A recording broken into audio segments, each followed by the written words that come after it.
2 things you may want to know about feeding a baby parrot. She says, as her hawk-headed parrot, land shark, tries to mate with her. Hey guys, I'm Kaylin, the author of the Parrot Bliss Bond. I have over 20 species of parrots. I love parrots. You hear my macaw squawking. Let's see, can you see her? Yeah, there she is. And today I'm going to talk to you about a couple of things that I think you might want to know about feeding baby parrots, because there are a lot of babies right now, and so people that are buying parrots are getting probably babies who may or may not be fully weaned. And even when they are weaned, sometimes they still ask for food. So if you're used to hanging out, thanks for joining me. Let's get started.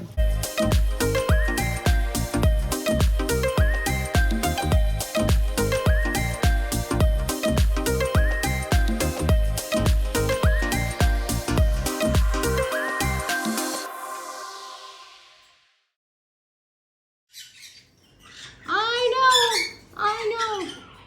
Hi, Otto. Come here, Otto. Is it your turn? Yeah, you guys are good eaters, aren't you?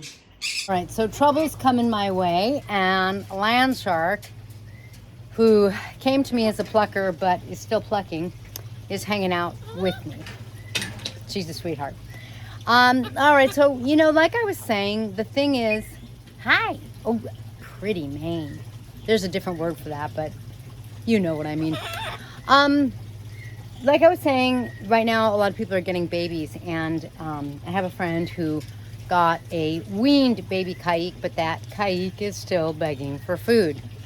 So, first, I'm going to tell you that when I observe wild birds around me, I have noticed that the babies that are following their moms are begging for food. So even though they are flying, they're fledged, they're really weaned, their moms are teaching them to hunt, and I think the moms are going, oh, come on, please eat for yourself. I'm exhausted. I mean, really, you can kind of see that going on.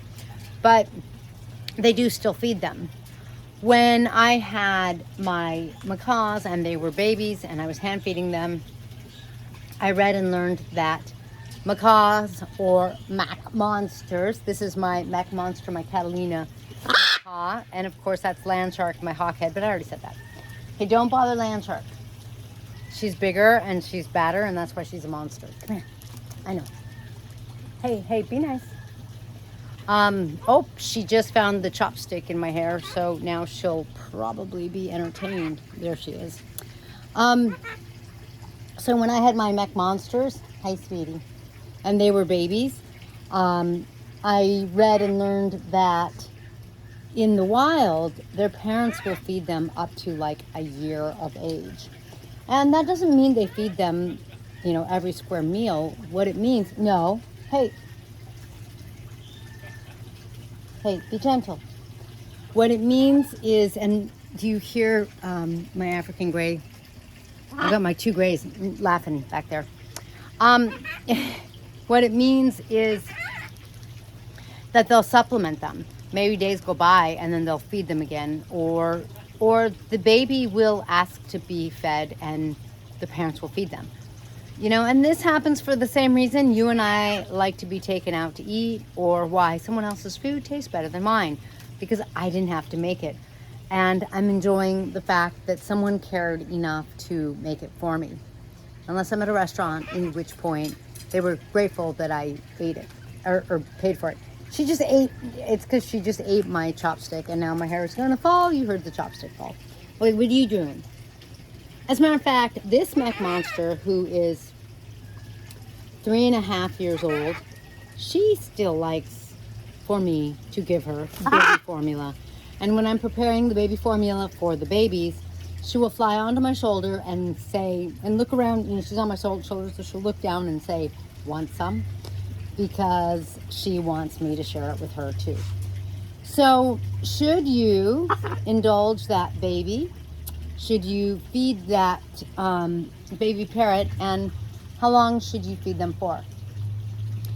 If you can't feed them, if feeding them is a problem and they're eating on their own enough food, then I wouldn't worry. You really, that's like the key. Are they eating enough food on their own?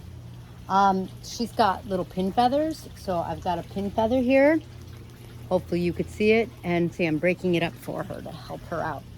I also just massage her head because I think they like that more than my breaking the pin feathers. But they do break the pin feathers for each other. So once you check, nope, this baby is eating enough, I think you don't have to freak out to make sure that the baby doesn't starve. So then you can relax and you can just kind of decide. And she's not even doing anything. Okay, but the beauty marks they're okay. They're okay. Yes, yes. Be gentle. Be gentle. You can relax and you can choose whether or not to feed them. Here's the thing about feeding them.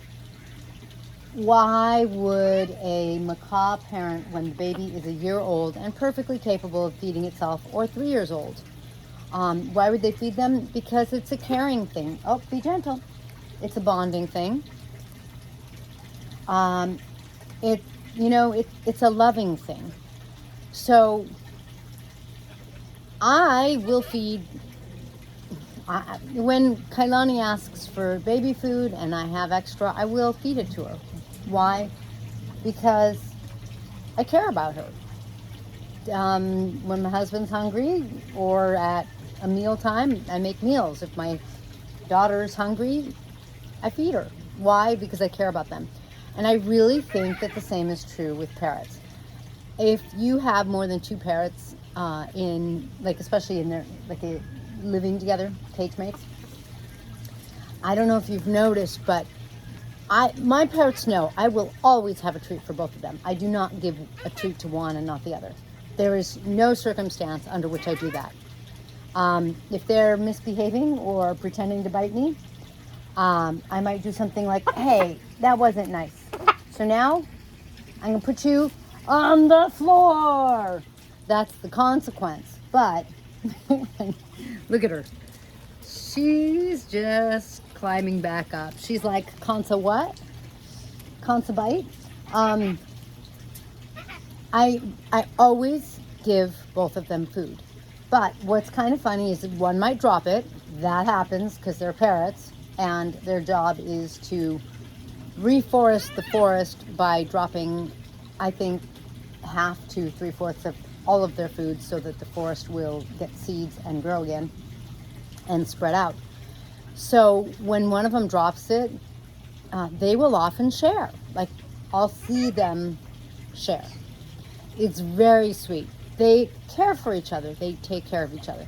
So I feed a hungry baby. Sometimes when I'm feeding conures and I have a baby conure and then I have a conure that's already weaned, they're like from 6 months ago or even a year ago, and they look at me like, oh, I know what that is.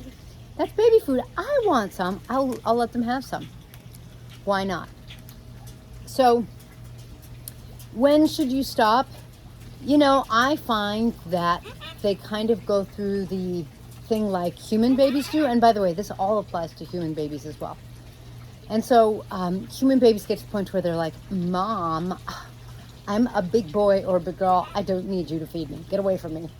And while the parrots don't quite say that, I do get a little bit of the attitude sometimes. And they'll start to, instead of like opening their beak to be fed, they will start to just kind of like just sort of taste the food, or they'll turn their beak away like I'm bringing the syringe here, and they'll turn their beak the other way. Like, no, but thank you anyway. So for me, what the most significant thing that I've noticed is that the birds I have that have hatched here and that I've raised, that I've hand fed, they are sweeter and nicer. And remember, I feed them until they don't want me to feed them, which means that getting them ready for a home is tricky because, mine all tend to wean later than they're scheduled to, than they're supposed to. And, you know, I'm not sure I would have it any other way. Every parrot has its own personality, but I have found that a lot of people say that my babies are really nice. And I think it's because they're happy, and they're happy because they've been cared for, they've been loved, they've been fed when they're hungry. I know, you too, right? Hi, sweetie. There you go. More? You want more, Newt? Here you go. Yes, yes. Don't you want to be fed when you're hungry? So it's a little bit of a pain, but you know, if you only have a couple parrots, it's probably not a pain. It's kind of endearing. It's kind of sweet. And then they turn around and they groom you. They eat, or they pull your chopstick out of your hair and they groom your hair for you and fake bite at you. And who could ask for more love than that? So that's my take on babies that feed forever. I think that's as it should be. And just when it's darkest before dawn, and I think that they're never going to wean, they usually do. But, you know, it's just a unique opportunity. They just aren't going to do it forever. Although I will tell you that one parrot of my caiques had a clutch for the first time. Oh, having baby caiques has been really awesome. They're beautiful. They're awesome. It was like a dream come true.